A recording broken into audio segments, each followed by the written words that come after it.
오늘 야고보서 5장 말씀을 읽겠습니다. 야고보는 특별히 살아있는 믿음을 강조한 사도입니다. 야고보는 예수님의 동생 야고보이고 야고보서를 쓴 이 야고보인데 사도행전을 보면 예루살렘 공회에서 그는 아주 주도적인 역할을 하고 있고 또 초대교회 리더로서의 사명을 감당한 사도인 것을 알 수 있습니다.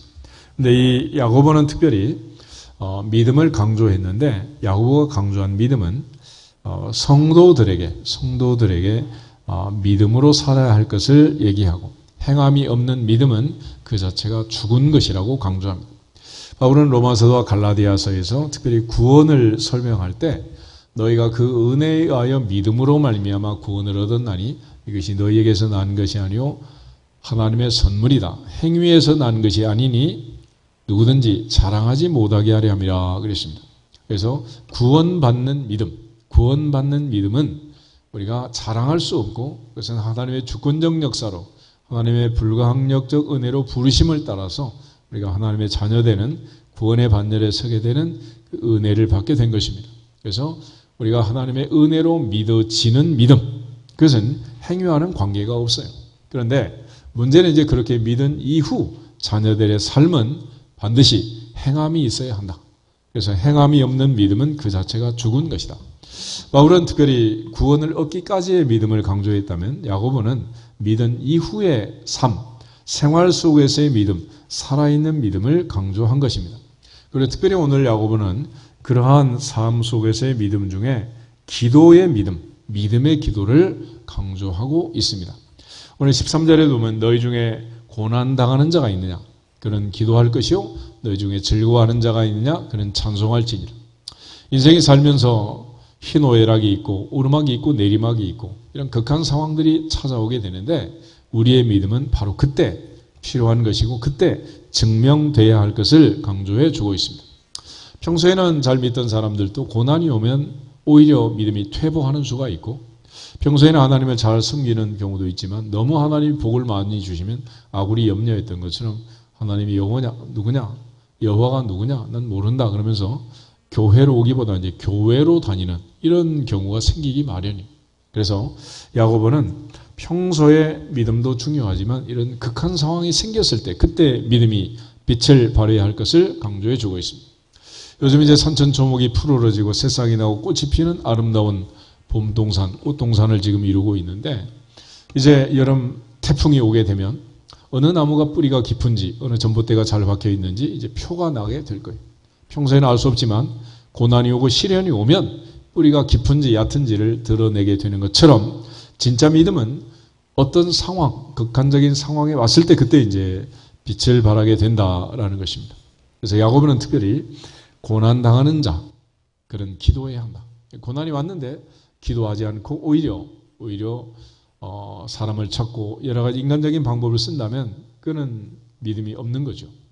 또 즐거운 일을 주시고 기쁨을 주셨는데 하나님께 감사 찬송하지 않고 오히려 세상과 더불어 세상 앞에서 샴페인을 터뜨린다면 그건 참 어리석음의 극치라고 할 것입니다. 특별히 병이 들였는데 하나님께 기도하지 못하고 사람의 방법으로 사람의 생각대로 그렇게 산다면 그것도 참 한심한 일이 아니겠어요. 그래서 오늘 야고보는 우리 모두에게 이 기도를 할 때 응답받는 기도, 어떻게 하면 응답받을 수 있는가 하는 것을 이제 가르쳐 주고 있습니다. 성경을 보면 응답받는 기도가 참 많이 있죠. 예를 들어서 모세가 홍해바다 앞에서 기도할 때 바다가 갈라지는 이런 기적 같은 응답. 또 마라의 쓴물 앞에서 부르짖을 때 쓴물이 단물이 되고 또 르비딤 산꼭대기에서 두 손 높이 기도할 때 모세가 손을 들면 이스라엘이 손을 내리면 아말렉이 이겼던 그런 기도가 있습니다. 또 믿음의 조상 아브라함이 소돔과 고모라를 위해 간절히 기도할 때 하나님께서 아브라함을 생각하사 롯을 그 엎으시는 중에서 살려주시는 그런 아브라함의 기도 응답도 있습니다. 또 믿음의 여인들이 아이를 낳지 못하는 그 불인 가운데 하나님께 간절히 기도하고 하나님이 태를 열어서 마침내 아들을 주시는 그런 간증도 성경에는 다수 기록이 되어 있습니다. 사라 할머니 100살에 아브라함에게 아들 이삭을 낳고 여호와께서 나로 웃게 하시니 여호와께서 나와 함께 모든 사람이 나와 함께 웃으리로다. 그런 간증을 합니다. 한나는 아들을 낳고 아들의 이름을 사무엘이라 짓고 하나님이 내 기도 들으셨다라는 그런 강력한 간증을 그의 아들을 통해서, 그의 아들의 이름을 통해서 오늘까지 전해주고 있습니다. 또 오늘 엘리야라는 사람은 성정이 우리와 같은 사람이지만 갈멜산 꼭대기에서 850대 1의 영적 전쟁을 치르면서 하늘에서 불이 내렸던, 불로 응답하신 하나님의 능력을 체험한 선지자이기도 하고, 또 3년 6개월 가물어 메마른 땅에 비를 달라고 간절히 기도해서 큰 비가 내리는 놀라운 체험을 하기도 합니다. 하나님 앞에서 우리가 어떻게 해야 이런 응답받는 기도를 드릴 수 있고 또 우리 기도가 응답받을 수 있겠는지, 우리 야고보서를 중심으로 해서 성경 전편에 펼쳐져 있는 응답받는 기도의 조건들을 살펴보고, 오늘부터는 하나님 앞에 우리 모두가 다 믿음으로, 감사함으로 기도하고 응답받는 간증의 주인공들이 될 수 있기를 주의 이름으로 축복합니다. 제일 먼저 이제 야고보서에도 나와 있는 말씀처럼 16절을 보면은, 그러므로 너희 죄를 서로 고백하며 병이 낫기를 위하여 서로 기도해라. 특별히 혹시 죄를 범하였을지라도 사하심을 받으리라. 그래서 우리가 풀어야 할 제일 첫 번째 문제는 뭐냐면 하나님과의 수직적 관계를 푸는 것입니다. 우리 십자가를 보면 수직과 수평으로 되어 있어요. 제일 먼저 할 일은 하나님과의 관계다. 너희는 이렇게 기도하라. 하늘에 계신 우리 아버지요. 그러니까 아버지의 마음을 기쁘게 하고 아버지를 감동시키는, 하나님 앞에서 문제를 푸는, 이것이 첫 번째입니다. 그런데 하나님과의 관계를 단절시키는 문제를 가리켜 죄라고 합니다. 죄라는 것은 하라 하는 것을 하지 않고 하지 말라 하는 것을 행하는 하나님의 명령에 불순종함, 이걸 죄라고 합니다. 특별히 모세오경을 보면 두 가지로 이제 크게 하나님의 명령을 나눌 수가 있는데, 하라는 명령과 하지 말라는 명령이 있어요. 십계명에도 하라는 명령과 하지 말라는 명령이 있죠. 그런데 토라에 나와 있는 이 모든 계명을 종합하면 전체가 613가지의 명령이 있습니다. 그 중에서 365가지 하지 말라는 계명이 있고 248가지 하라는 계명이 있어요. 합쳐서 전체 613가지의 명령이 있는데, 우리가 하라는 것을 하지 않는 것도 죄가 되고 하지 말라는 것을 하는 것도 죄가 된다. 우리가 흔히 하지 말아라 하는 것만 하는 것을 죄라고 이제 생각하기 쉬운데, 사도 바울은 쉬지 말고 기도하라 그랬습니다. 그래서 사무엘은 기도하기를 쉬는 죄를 범치 않겠다. 그렇게 또 말년에 고백을 하게 됩니다. 우리 모두가 다 하나님 앞에서 민감해서, 영적으로 민감해서 하나님의 말씀에 순종하는, 명령에 순종하는 사람들이 될 수 있기를 주의 이름으로 축복합니다. 궁극적으로 회개로서 이 수직관계를 풀지 아니하면 하나님 앞에 절대로 기도가 올라가지 않고 응답이 내려올 수 없는 것입니다. 우리 시편 66편 18절 한 절만 보겠습니다.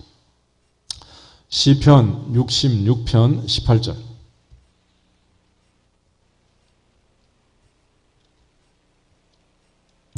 시편 66편 18절 말씀. 말씀 한 절만 다 같이 한번 읽겠습니다. 내가 나의 마음에 죄악을 품었더라면 주께서 듣지 아니하시리라. 아멘. 내가 내 마음에 죄악을 품었더라면 주께서 듣지 않았을 것입니다. 그래서 죄가 하나님의 기도 응답을 막는 첫 번째 조건이 되는 것입니다. 그래서 하나님께 죄를 짓고 이 죄가 가로막게 되면은 결국 기도가 올라갈 수 없고 응답이 내려올 수 없다. 선지자 이사야가 우리에게 가르쳐준 강력한 이제 말씀이 있는데, 이사야 59장 한번 보겠습니다. 이사야 59장 1절, 2절, 2절을 같이 보겠습니다. 이사야 59장 1절, 2절. 여호와의 손이 짧아 구원하지 못하심도 아니요 귀가 둔하여 듣지 못하심도 아니라 오직 너희 죄악이 너희와 너희 하나님 사이를 갈라놓았고 너희 죄가 그의 얼굴을 가리어서 너희에게서 듣지 않으시게 함이니라. 아멘. 여러분, 결국 하나님과 우리 사이를 가로막는 가장 강력한 조건은 바로 죄라는 거예요. 죄. 그러므로 이 죄 문제를 해결하는 방법을 성경은 회개라고 합니다. 회개.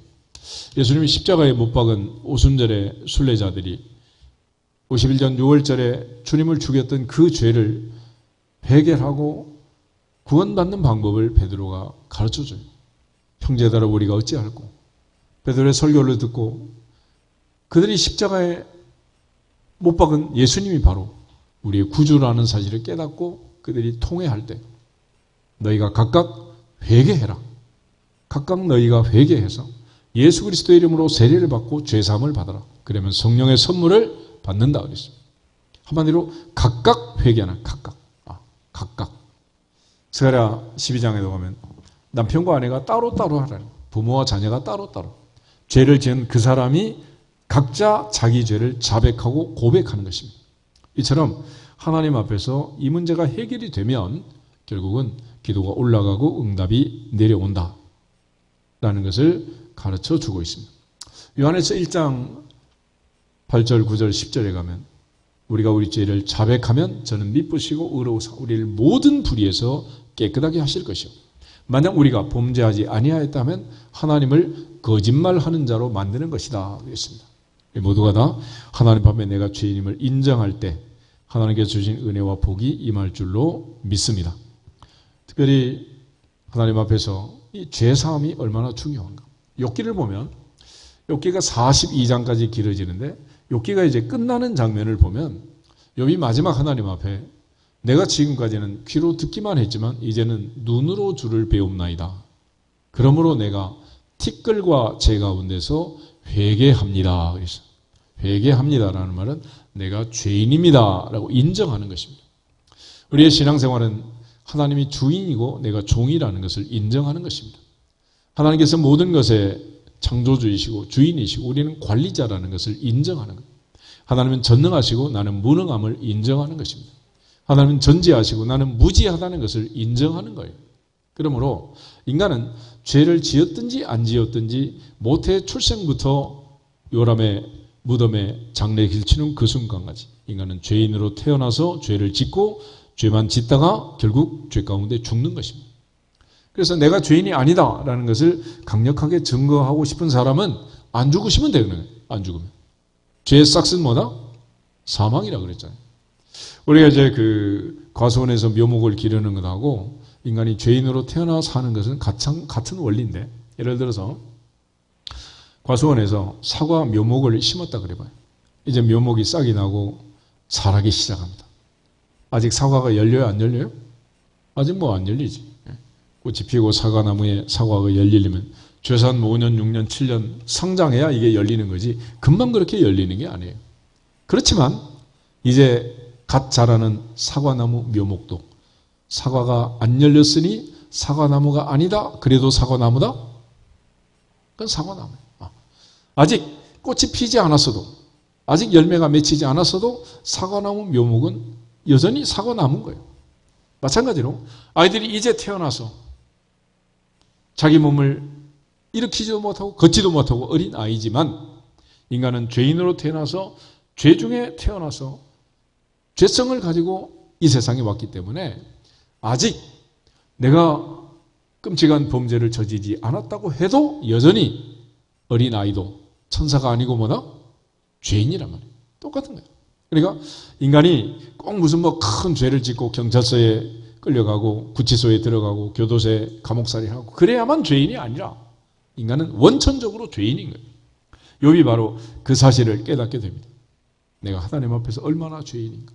그동안 내가 의롭다고 새 친구와 더불어서 입이 아프게 다투고 변론했지만 하나님 앞에서 나는 여전히 죄인이라는 사실을 알게 됩니다. 그래서 욥기를 보면 새 친구 엘리바스 빌다 소발과 더불어서 3대1로 계속해서 논쟁을 하게 됩니다.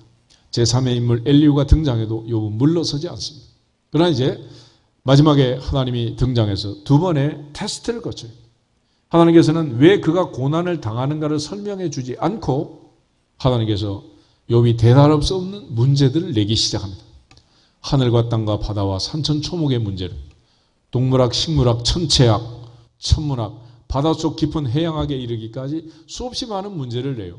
그런데 욥은 두 번의 시험을 치르면서 백지답안지를 내게 됩니다. 하나님께서 그에게 던지시는 질문은 대답 대신에 이렇게 말하는 거예요. 그것도 모르면서 왜 이렇게 말이 많으냐? 네가 아는 게 뭐가 있니? 그래서 욥이 마지막에 깨닫는 것은 나는 죄인이구나 라는 것을 깨닫는 거예요. 세상에서 가장 바보는 누구냐? 내가 모른다는 사실을 모르는, 그게 바보야. 내가 모른다는 사실을 모르는 사람은 이제 가능성이 있고 희망이 있고 그런 하나하나 이제 알아가면 되는 거죠. 그런데 우리가 죄인이면서도 내가 죄인이라는 사실을 모르는 바리새인 같은, 나는 의인이라고 생각하는, 착각하는, 여기에 큰 문제가 있는 것입니다. 바리새인들은 세리를 비난하면서 나는 저 세리와 같지 아니함을 감사합니다 그랬어요. 나는 하루 3번 기도합니다. 일주일에 2번 금식합니다. 소득의 11조를 냅니다. 저 세리와는 물론 종이 다릅니다. 이러면서. 그렇지만 세리는 감히 하늘을 우러러보지도 못하고 가슴치며 통곡하며 주여 나는 죄인입니다. 더 이상 내가 무슨 말을 하겠습니까? 주여 나는 죄인입니다. 그럴 때 하나님께서는 바리새인이 아니라 세리를 의롭다고 하셨다 그랬습니다. 오늘 하나님 앞에서 내가 죄인임을 인정하고 모든 책임이 나에게 있음을 인정하고 아담처럼 하와에게, 하와처럼 뱀에게 책임을 전가시키지 않고 내가 죄인임을 인정할 때 하나님께서 은혜를 주시고 복을 주실 줄로 믿습니다. 이렇게 하는 죄인이라고 인정하는 자, 그들을 살리기 위해서 주님이 오셨어요. 바리새인처럼 의롭다고 한 자들을 위해서 오시지 않았다. 건강한 사람에게는 의사가 필요 없고 병든 사람에게 필요한 것처럼 나는 의인을 부르러 온 것이 아니라 죄인을 부르러 왔다 말씀하셨습니다. 그러나 우리의 죄가 하나님과 우리 사이를 가로막고 있으면 우리 기도는 올라가지 못하고 내려오지 못한다.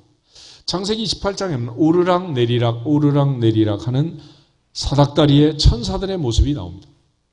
야곱이 아버지를 속이고 형을 속이고 야밤도주 하다가 이제 달리고 달려서 해가 지도록 달리고 마지막 쓰러져서 잠이 들었습니다.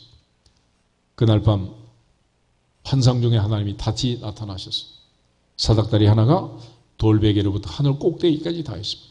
그 자다가 깜짝 놀라서 이곳이 바로 하늘의 문이고 이곳이 바로 하나님의 전이구나, 이런 고백을 하면서 하나님 앞에 서원 기도를 시작합니다. 그런데 우리의 기도가 하늘로 올라가고 내려올 때, 우리의 기도를 올라가고 내려올 때 이 기도가 올라가고 내려오도록 이동하는 자가 누구냐? 천사라는 천사. 요한계시록 5장을 한번 보겠습니다. 요한계시록 5장 8절 한 절을 먼저 보겠습니다. 요한계시록 5장 8절.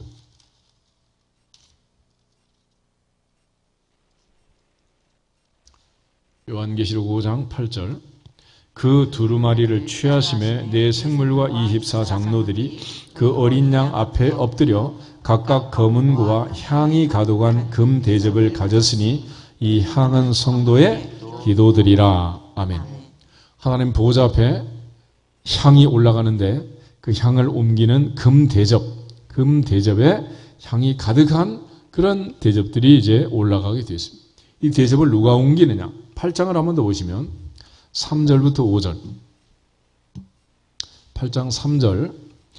또 다른 천사가 와서 제단 곁에 서서 금 향로를 가지고 많은 향을 받았으니 이는 모든 성도의 기도와 합하여 보호자 앞 금 제단에 드리고자 함이라. 향연이 성도의 기도와 함께 천사의 손으로부터 하나님 앞으로 올라가는지라.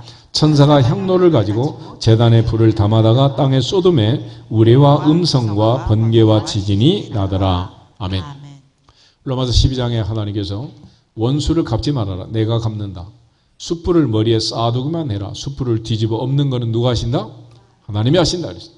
그런데 우리의 기도가 올라가고 내려올 때 천사들이 금 향로의 금 대접에 기도의 향을 받아서 올라간다는. 여러분 보세요. 포장지가 금이면 그 속에 들어있는 건 금보다 귀하다, 금보다 천하다? 우리의 기도는 금보다 귀하다. 믿으십니까? 기도를 아무데나 막 담아가는 게 아니에요. 금 대접에, 금 향로에 담아서 하나님 보좌 금단에 드리고 하나님이 그걸 받으시고 때가 돼서 뒤집어 엎으면 그때는 감당할 수 없는 우레와 번개와 지진이 나는, 유황과 불로 소돔과 고모라가 멸망하듯이 어마어마한 진노와 재난이 오게 될 것이다 라는 것입니다. 이처럼 천사가 오르락 내리락 하면서 우리의 기도를 가지고 올라가고 내려올 때 가장 결정적으로 일을 못하게 가로막는 것이 바로 우리의 죄라는 거예요. 죄. 그러므로 먼저 죄 문제를 해결하지 않고는 절대로 기도가 올라가고 내려올 수 없다. 응답이 내려올 수 없다. 그러므로 우리가 해야 할 가장 먼저 첫 번째로 할 일은 회개하는 것입니다. 회개. 하나님 앞에 하나님과 나 사이의 문제를 해결해야 비로소 그 문제에 막힘이 없어야 하나님의 응답이 우리에게 내려오게 될 줄로 믿습니다. 그런 차원에서 우리 모두가 다 항상 하나님 앞에 나와서 주여 나는 죄인입니다. 내 죄를 회개하고 자백하고 고백하고 먼저 하나님께 기도할 때 하늘문이 열리게 될 줄로 믿습니다. 두 번째로 이제 해야 할 일은 수평관계, 사람과 사람의 관계입니다. 하나님과 나의 관계가 해결이 됐다고 해서 다 된 게 아니고 사람과 또 사람의 관계가 있어요. 마태복음 18장을 한번 찾아보겠습니다. 마태복음 18장을 보시면 예수님께서 이제 형제 사이에 문제가 생기면 어떻게 할 것이냐라는 걸 가르쳐줘요. 15절부터 20절 말씀 다 같이 한번 읽겠습니다. 내 형제가 죄를 범하거든 가서 너와 그 사람과만 상대하여 권고하라.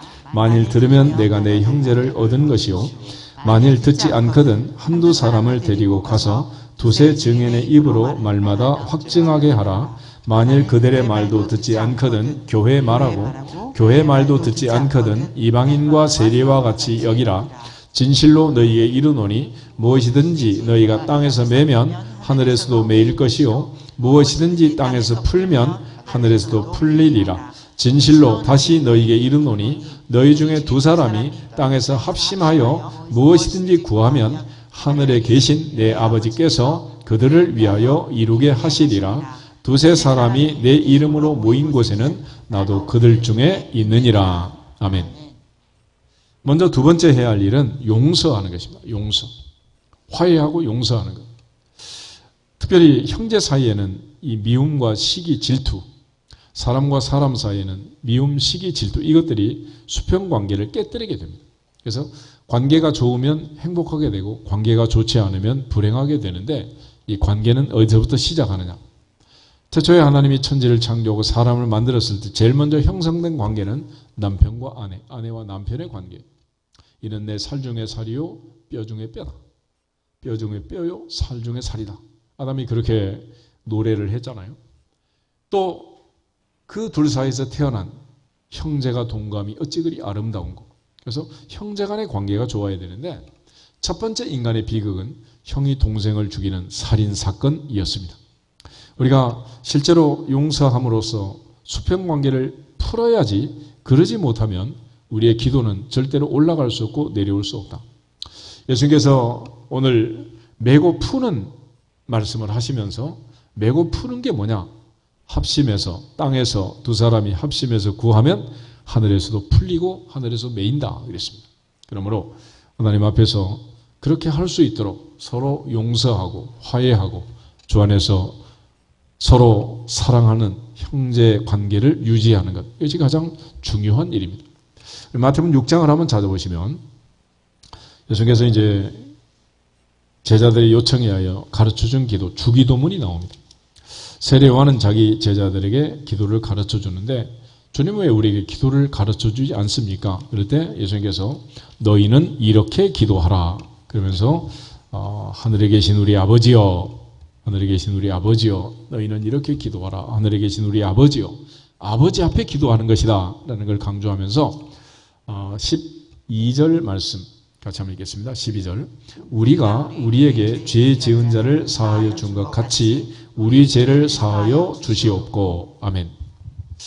어렸을 때 이제 이 주기도문을 외우다 보면은 이해가 되지 않는, 또 이해가 잘 안 되는, 어린 나이에 이게 마음에 확 들어오지 않는 구절이 바로 이 구절이더라고. 우리가 우리에게 죄 지은 자를 사하여 준 것 같이 우리 죄를 사하여 주시옵고. 조 동사가 두 번 반복되기도 하지만은 이게 뭔지 이게 그렇게 쉽게 그렇게 이해가 안 되더라고. 근데 예수님께서는 친절하게도 이해가 잘 안 되는 부분은 마지막에 다시 보충 설명을 또 해줘요. 14절 15절 한번 보겠습니다. 너희가 사람의 잘못을 용서하면 너희 하늘 아버지께서도 너희 잘못을 용서하시려니와 너희가 사람의 잘못을 용서하지 아니하면 너희 하늘 아버지께서도 너희 잘못을 용서하지 아니하시리라. 아멘. 우리가 먼저 용서해야 하나님도 우리를 용서해 주신다라는 거예요. 그러니까 아무리 기도할 때 우리가 내 죄를 용서해 주세요라고 아무리 기도해도 네가 먼저 하라는 거예요. 네가 먼저. 그래서 하나님 앞에 이제 순서가 있는데 5장 한번 더 보겠습니다. 마태복음 5장에 23절, 24절. 23절, 24절. 그러므로 예물을 제단에 드려다가 거기서 내 형제에게 원망 들을 만한 일이 있는 것이 생각나거든 예물을 제단 앞에 두고 먼저 가서 형제와 화목하고 그 후에 와서 예물을 드리라. 아멘. 예물이 먼저다. 화목이 먼저다. 화목이 먼저다. 예배 드리다 말고 먼저 가라는 거죠. 그리고 나서 그 다음에 와라. 순서가 있는 거지. 그걸 먼저 하지 않고 지금 뭐 복 주세요. 그런다고 복 줄 수 없다. 내 기도 들어주세요. 그런다고 들어줄 수 없다는 거예요. 그래서 제일 먼저 우리의 기도가 응답받기 위해서는 하나님 앞에 회개로 내 죄를 사함받는 용서하고 용서받는 일이 필수이지만은 또 하나 그 용서를 위해서는 내가 먼저 또 형제를 잘못을 용서하는 그 용서가 선행되어야 한다.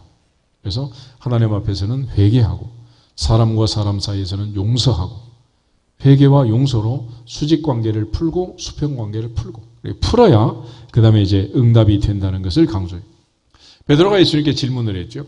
형제가 내게 죄를 범하면 몇 번 용서하면 됩니까? 7번쯤 하면 되겠습니까? 그럴 때 예수님께서 70번을 7번이라도 해라. 7번씩 70번이라도 해라. 라고 용서의 상한선을 폐지하는. 예수님 특별히 심지어 하루에 7번이라도 해라. 그렇게 얘기를 하는데 누가복음 17장 3절 4절 두 절 한번 보겠습니다. 누가복음 17장 누가복음 17장 3절 말씀 너희는 스스로 조심하라. 만일 내 형제가 죄를 범하거든 경고하고 회개하거든 용서하라. 만일 하루에 7번이라도 내게 죄를 짓고 7번 내게 돌아와 내가 회개하노라 하거든 너는 용서하라 하시더라. 아멘. 여러분 그런데 살면서 지금까지 살아온 세월만큼 얼마나 사셨는지 모르겠지만 하루에 7번 내게 잘못을 하고 용서해달라 이런 사람을 만나신 적이 있으시나요? 있습니까? 저는 만난 적이 없는데 가만히 생각해 보면 내가 하나님 앞에 이렇게 살고 있지 않는가?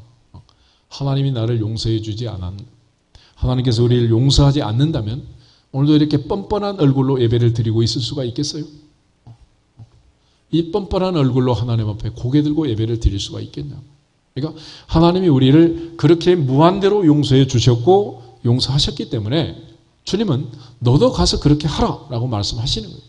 그러므로 용서받은 자답게 용서하고 용서받을 자답게 용서하고 용서해야 우리의 기도가 올라가고 응답이 내려오느니라. 응답이 내려오느니라. 그러기 전에는 불가하다. 그런 얘기입니다. 그래서 수직과 수평관계를 먼저 푸는 것 그것이 중요하고 특별히 형제를 용서해라. 형제를 용서해라. 우리가 형제 사이에는 시시비비를 아주 잘 가립니다. 누가 잘못했는지 잘했는지. 애들도 어린 시절에도 보면 아주 애들이 똑똑해요. 내가 뭘 잘못했는지 누나가 잘못했는지 형이 잘못했는지 너무 똑똑해. 엄마 아빠 싸워도 엄마가 잘못했다 아빠가 잘못했다 너무 애들이 막 똑똑해요. 그렇게 똑똑할 수가 없어. 근데 반대로 아버지 입장에서 보면 형이 잘못했던 누나가 잘못했던 동생이 잘못했던 시시비비 따지고 옳고 그름을 분별하는 게 먼저입니까? 둘이 용서하고 사랑으로 행복하게 사는 게 먼저입니까?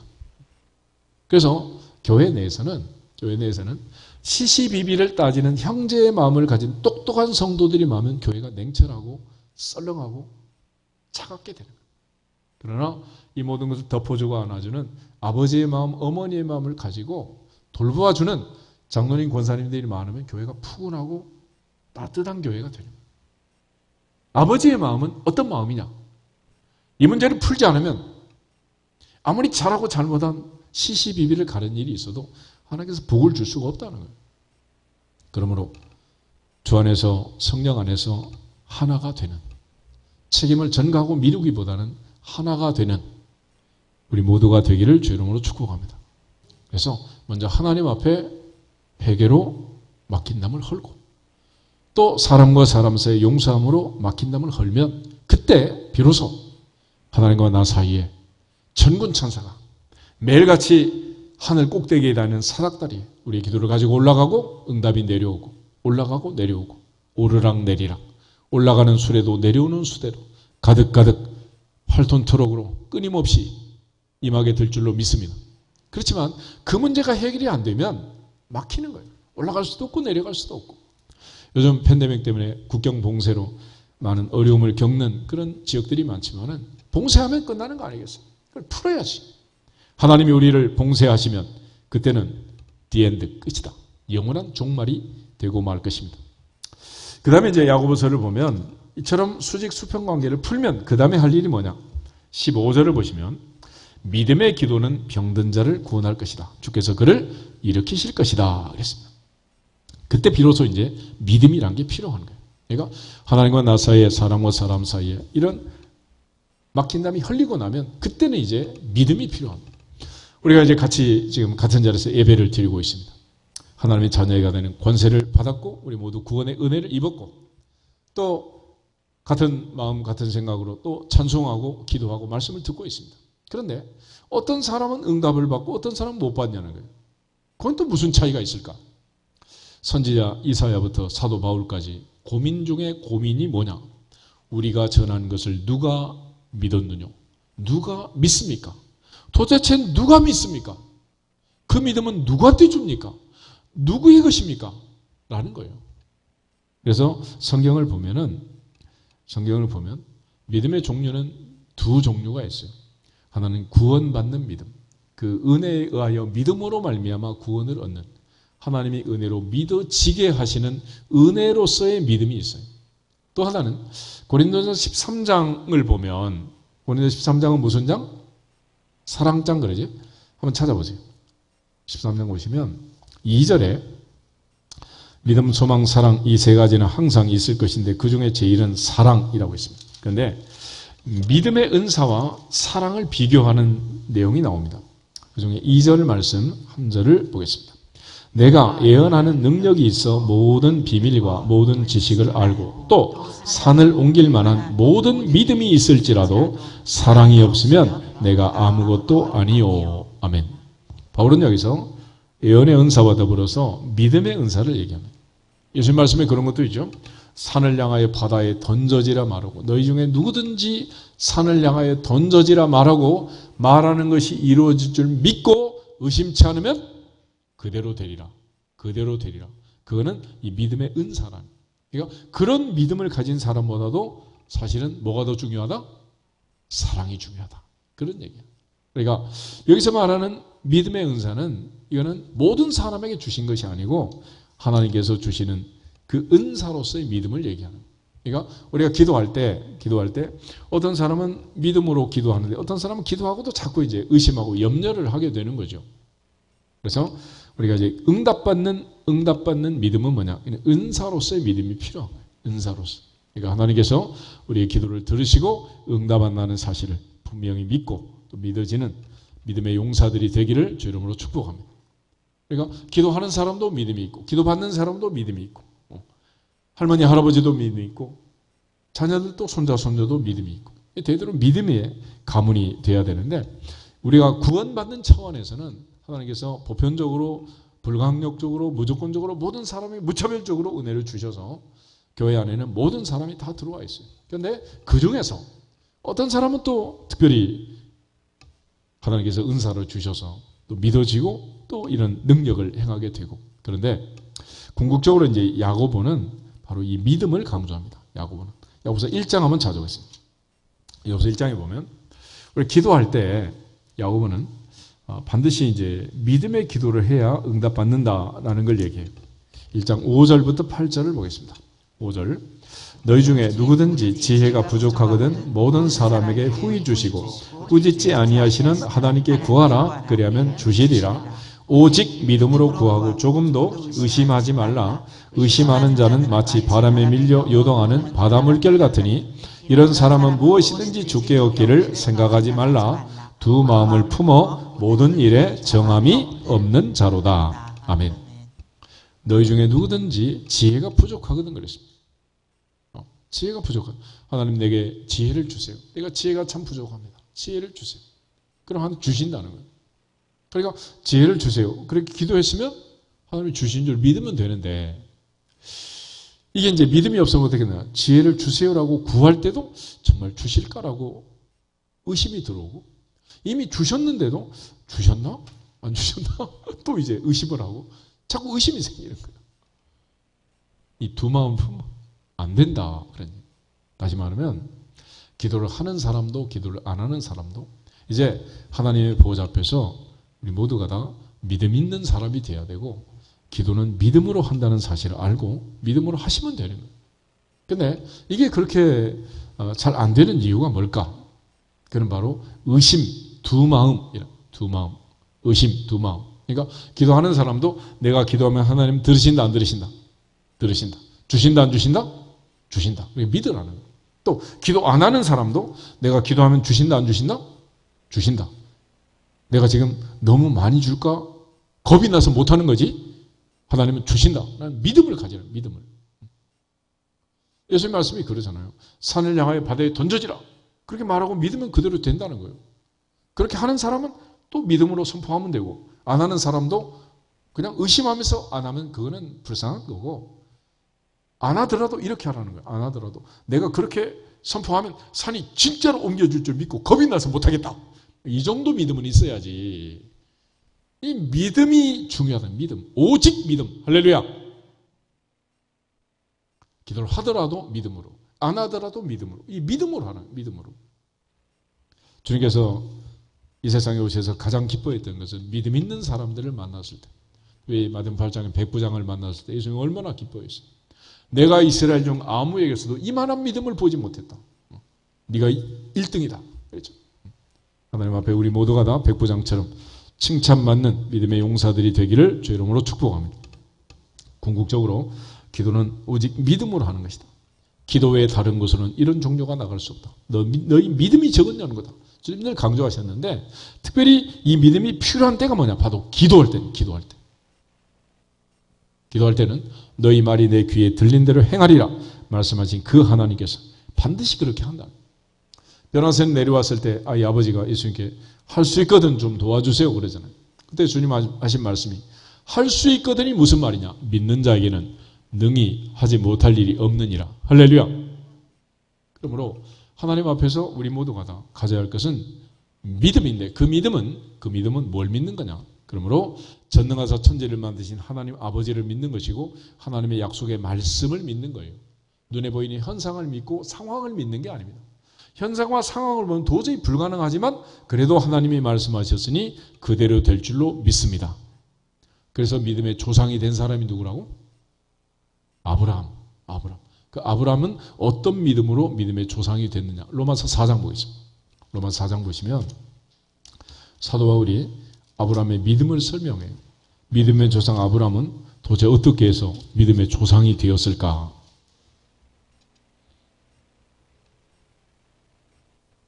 6절부터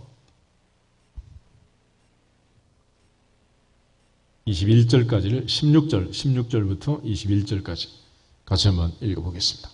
그러므로 상속자가 되는 그것이 은혜에 속하기 위하여 믿음으로 되나니 이는 그 약속을 그 모든 후손에게 굳게 하려 하심이라. 율법에 속한 자에게 뿐만 아니라 아브라함의 믿음에 속한 자에게도 그러하니 아브라함은 우리 모든 사람의 조상이라. 기록된 바 내가 너를 많은 민족의 조상으로 세웠다 하심과 같으니 그가 믿은 바 하나님은 죽은 자를 살리시며 없는 것을 있는 것으로 부르시는 이시니라. 아브라함이 바랄 수 없는 중에 바라고 믿었으니 이는 내 후손이 이 같으리라 하신 말씀대로 많은 민족의 조상이 되게 하려 하심이라. 그가 100세나 되어 자기 몸이 죽은 것 같고 사라의 태가 죽은 것 같음을 알고도 믿음이 약하여지지 아니하고 믿음이 없어 하나님의 약속을 의심하지 않고 믿음으로 견고하여져서 하나님께 영광을 돌리며 약속하신 그것을 또한 능히 이루실 줄을 확신하였으니. 아멘. 내 몸을 보고 아내의 몸을 보면 도저히 불가능하단 말이에요. 내 나이가 100살이고 사라 나이 90세고 평생 아이를 낳지 못하는 불임녀로 평생을 살아온 할머니가 어떻게 애를 낳겠냐는 거예요. 현실은 불가능하다. 말이 안 된다. 그러나 아브라함은 무엇을 믿었느냐? 죽은 자를 살리시고 없는 것을 있는 것 같이 부르시는 전능하신 하나님을 믿었느니라. 그분의 약속의 말씀을 믿었느니라. 현실을 보고 내 형편을 보고 내 몸 상태를 보고 믿음이 약해지지 않고 오히려 하나님의 약속을 의심하지 않고 믿음이 없어 하나님의 약속을 의심하지 않고 오히려 믿음으로 견고하여져서 하나님께 영광을 돌리고 약속하신 그것을 능히 이루실 줄 확신했다. 할렐루야. 그래서 믿음은 하나님을 믿는 것이고 말씀을 믿는 거예요. 간단하게 정리하면 구하라 그리하면 주시리라. 그 말씀을 믿고 구하면 되는 것입니다. 그러니까 하나님께서 우리에게 명령하실 때 우리가 할 일은 구하는 것이고 주시는 것은 누가 하고?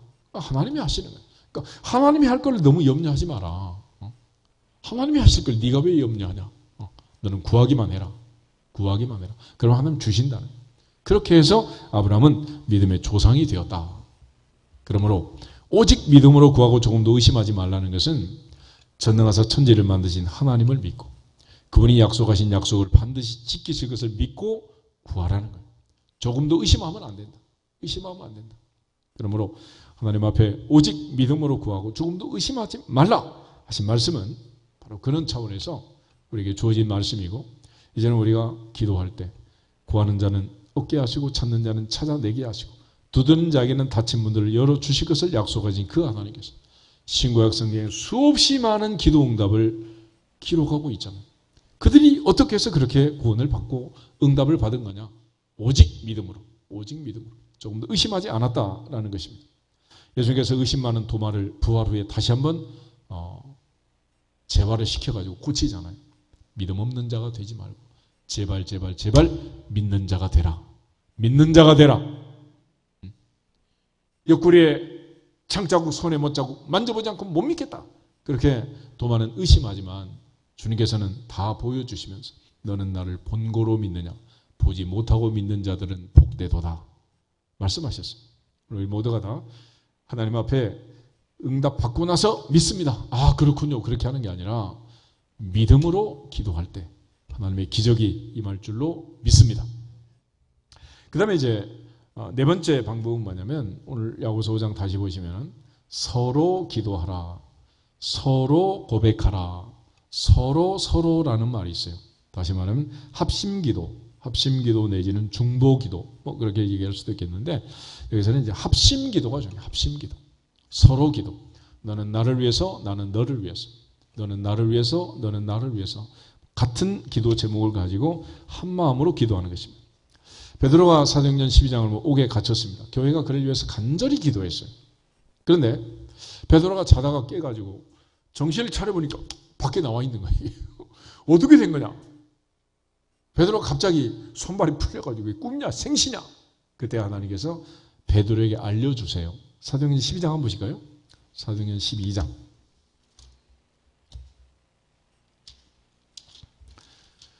사도행전 12장을 보면 야고보를 제일 먼저 헤롯 왕이 칼로 죽입니다. 순교자가 됐어요.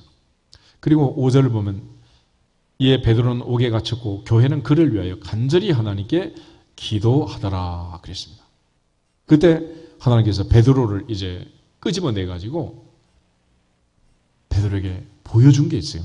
11절, 12절 두 절을 보겠습니다. 이에 베드로가 정신이 들어 이르되 내가 이제야 참으로 주께서 그의 천사를 보내요 나를 헤롯의 손과 유대 백성의 모든 기대에서 벗어나게 하신 줄 알겠노라 하여 깨닫고 마가라는 요한의 어머니 마리아의 집에 가니 여러 사람이 거기에 모여 기도하고 있더라. 아멘.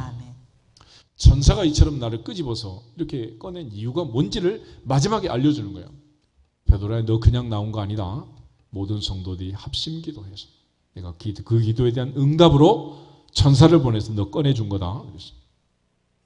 합심 기도는 공통의 기도 제목을 가지고 사리사욕을 위해서가 아니라 모든 사람을 위해서, 서로를 위해서 기도하는 그런 합심 기도할 때 놀랍게 기적이 일어나게 된 거예요. 베드로에게 그걸 가르쳐 준 겁니다. 너 그냥 나온 거 아니다. 성도들이 합심 기도해서 나온 거다. 그런데 또 합심 기도한 성도들에게도 알려준 게 있어요. 합심 기도면 어떻게 되는가를. 그런데 이 사람들은 기도는 했지만 또 그렇게까지 확신하지는 않았어. 그래가지고 로데가 튀어나와서 베드로 왔습니까? 그러니까 너 미쳤냐 그랬잖아. 13절부터 16절을 우리 같이 한번 보겠습니다. 베드로가 대문을 두드린데 로데라 하는 여자아이가 영접하러 나왔다가 베드로의 음성인 줄 알고 기뻐하여 문을 미처 열지 못하고 달려 들어가 말하되 베드로가 대문 밖에 섰더라 하니 그들이 말하되 내가 미쳤다 하나 여자아이는 힘써 말하되 참말이라 하니 그들이 말하되 그러면 그의 천사라 하더라. 베드로가 문 두드리기를 그치지 아니하니 그들이 문을 열어 베드로를 보고 놀라는지라. 아멘. 다시 말하면 합심 기도의 응답을 보고 그들이 어떻게 했다고? 놀랬다는 거예요. 베드로에게도 합심 기도 현장을 보여줬고 합심 기도 하는 사람들에게도 응답의 본체인 베드로를 갖다가 세워놓고 이렇게 된다? 라고 알려준 거예요. 그러니까 합심 기도가 얼마나 중요하냐는 거지. 그런데 합심 기도 하려면 먼저 서로 용서가 돼야 돼, 안 돼야 돼? 돼야지. 그래 합심 기도가 되는 거지. 너는 너대로 나는 나대로 따로따로 해서 될 일이 아니라면. 회개는 따로따로 하지만 기도는 같은 마음 같은 생각으로 합심해서 기도할지어다. 그게 원칙이에요. 원칙. 그래서 두세 사람이 내 이름으로 모인 곳에는 나도 그들 중에 있다. 마태복음 18장 읽었는데 거기서 두 사람은 유대인의 개념으로 보면 부부를 얘기해요. 부부. 세 사람 그러면 자녀가 들어갑니다. 그러니까 어디서부터 하나가 돼야 된다? 이불 속에서부터, 가정에서부터 하나가 돼야 한다. 그러니까 남편과 아내가 하나 되고 부모와 자녀가 하나 되고 하나가 되어야 주 예수를 믿으라 그리하면 너와 내 집이 구원을 받으리라 그랬잖아요. 근데 여기서부터 하나가 못 되면 결국 하나님께서도 복을 주고 싶어도 줄 수가 없는 거예요. 그래서 사도 바울도 베드로도 이 부부간의 순종과 사랑을 그렇게 강조하는 것입니다. 다 같이 고린도전서 7장을 한번 보겠습니다. 고린도전서 7장을 보시면 사도 바울이 이제 결혼에 대하여 많은 교훈을 주고 특별히 이혼과 재혼과 처녀 딸의 출가에 대한 문제라든지 이 모든 문제에 대해서 이제 얘기를 하는데 결혼 전과 후의 그 주의 사항 중에 분방에 대한 얘기는 분방. 결혼 전에는 합방을 하면 안 되지만 결혼 후에는 분방을 하면 안 되는 게 부부 아니겠어요? 그런데 그 부부에게 있어서 예외가 있다는 거예요. 예외. 4절, 5절, 2절을 3절부터 보겠습니다. 3, 4, 5절.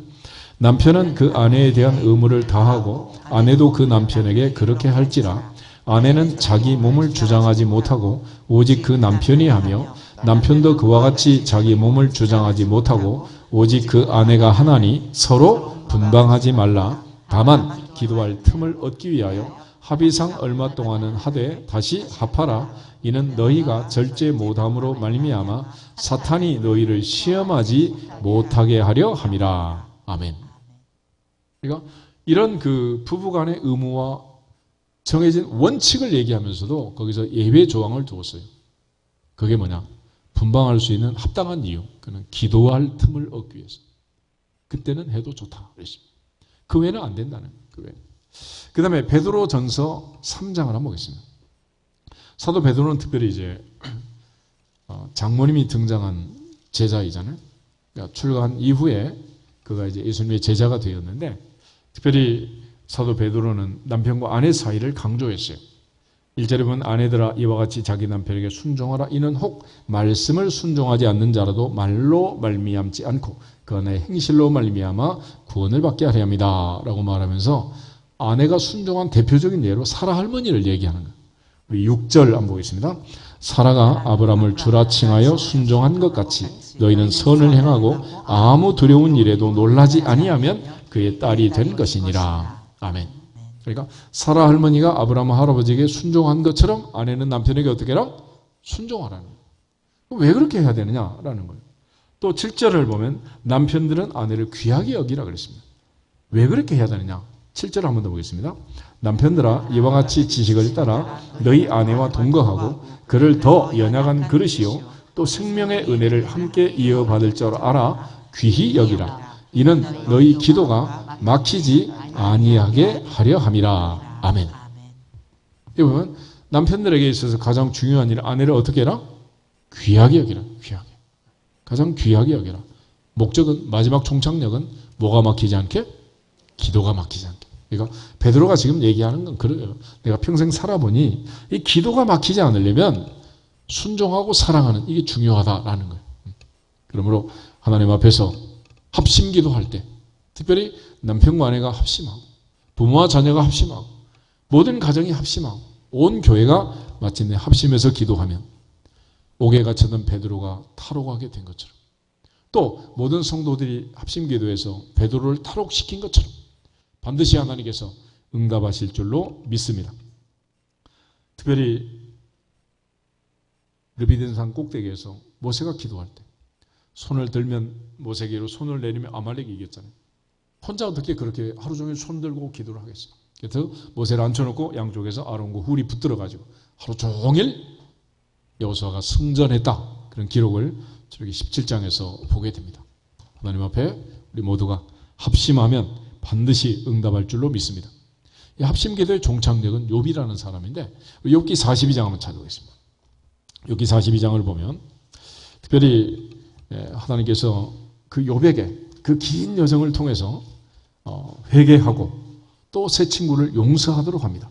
그리고 새 친구도 욥을 찾아와서 화해하고 용서하라고 얘기를 해요. 그리고 이제 마침내 하나님 앞에 1절부터 6절에 욥이 회개하고 7절부터 9절에 친구들과 화해한 이후 10절 보겠습니다. 10절. 욥이 그의 친구들을 위하여 기도할 때 여호와께서 욥의 곤경을 돌이키시고 여호와께서 욥에게 이전 모든 소유보다 갑절이나 주신지라. 아멘. 잘 보세요. 욥이 그의 친구들을 위하여 기도했는데 복은 누가 받았어? 욥이 받았어. 욥이.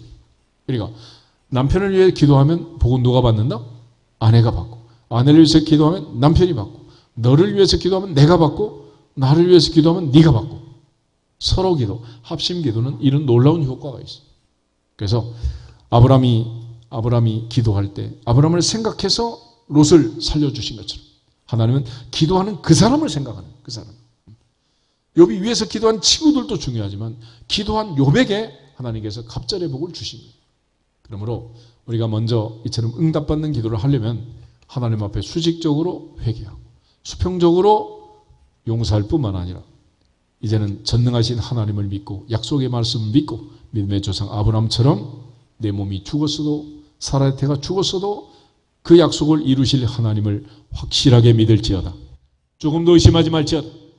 한 걸음 더 나가 두 사람이 합심해서 사라와 아브라함이 합심해서 하나님께 기도하고 야곱과 리브가 이삭과 리브가 합심해서 기도하고 또 야곱의 그 모든 과정에서 마지막 11번째 12번째 아들을 낳을 때도 야곱과 라헬이 합심할 때 하나님께서 응답하신 줄로 믿습니다. 그 다음에 이제 마지막으로 방법은 뭐냐면 엘리야 얘기를 하는데 엘리야 야고보서 5장을 보면 엘리야는 성정이 우리와 어떤 사람이다? 같은 사람, 우리와 똑같은 사람이라. 엘리야는 뭐 특별한 사람이 아니고 똑같은 사람인데 엘리야에게서 배울 게 한 가지 있다. 그건 뭐냐면 그가 비 오지 않기를 어떻게 기도했다고? 간절히 기도했다. 간절히 기도한 즉 3년 6개월 동안 땅에 비가 오지 아니고 다시 기도하니 하늘이 비를 주고 땅이 열매를 맺었다. 우리 기도에 대한 공식을 보면 구하라 그러면 주실 것이요 찾으라 그러면 찾아낼 것이요 두드리라 그러면 너에게 열릴 것이다. 내 입을 열게 열라 내가 채우리라. 너 중에 누구든지 지혜가 부족하거든 모든 사람에게 후히 주시고 꾸짖지 아니하신 하나님께 구하라 그러면 주시리라. 너는 내게 부르짖으라 내가 내게 응답하겠고 내가 알지 못하는 그 은밀한 일 내게 보이리라. 근데 거기 하나 빠진 게 있어요. 언제 주겠단 말이 없어. 그래서 어떤 사람은 당장에 응답받고 어떤 사람은 한 달 만에 다니엘은 21일 만에 모세는 40일 금식을 하고 예수님도 40일 금식을 하고 어떤 경우는 막 할아버지가 기도하고 손자가 복을 받고 이런 기간에 대한 이게 없는 거예요. 그래서 성경은 한마디로 쉬지 말고 기도해라. 그 얘기는 응답이 올 때까지 기도해라. 그래. 응답이 올 때까지. 엘리야는 기도하다 말고 그래서 예수님도 기도하는 모든 사람에게 주신 말씀이 낙심하지 말아라. 포기하지 말아라.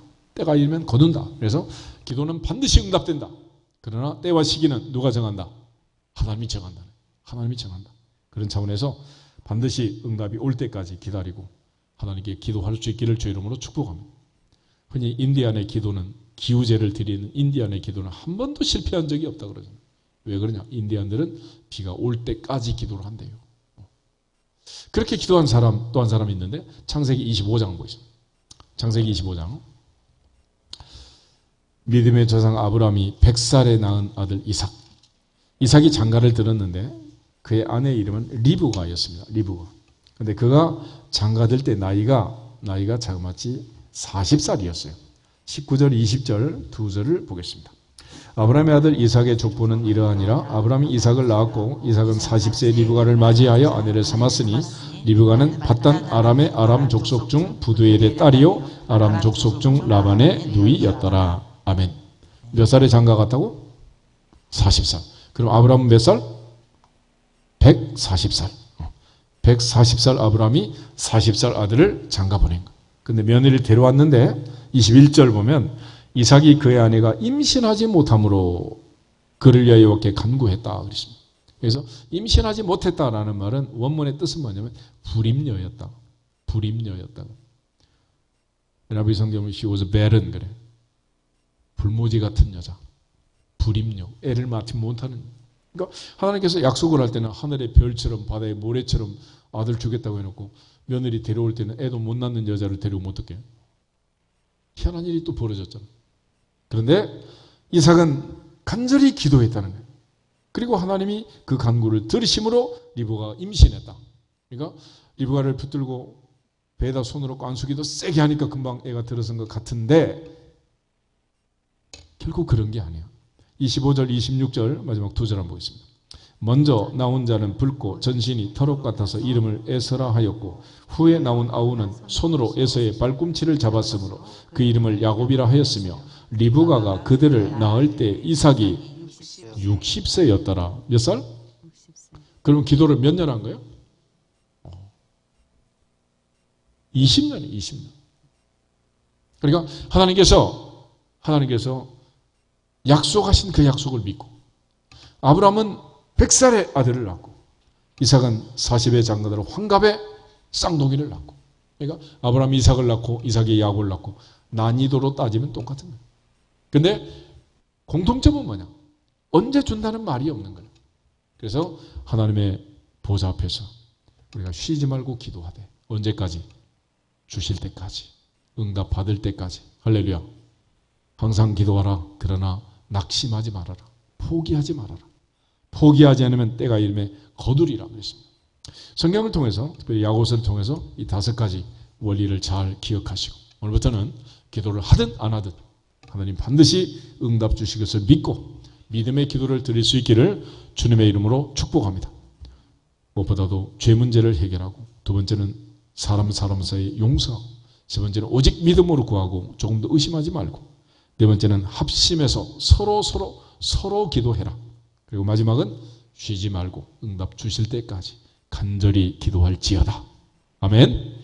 다 같이 주 예수 그리스도는 하늘문화 열릴지어다 선포하고 기도하겠습니다. 주 예수 그리스도의 이름으로 하늘문화 열릴지어다. 열릴지어다.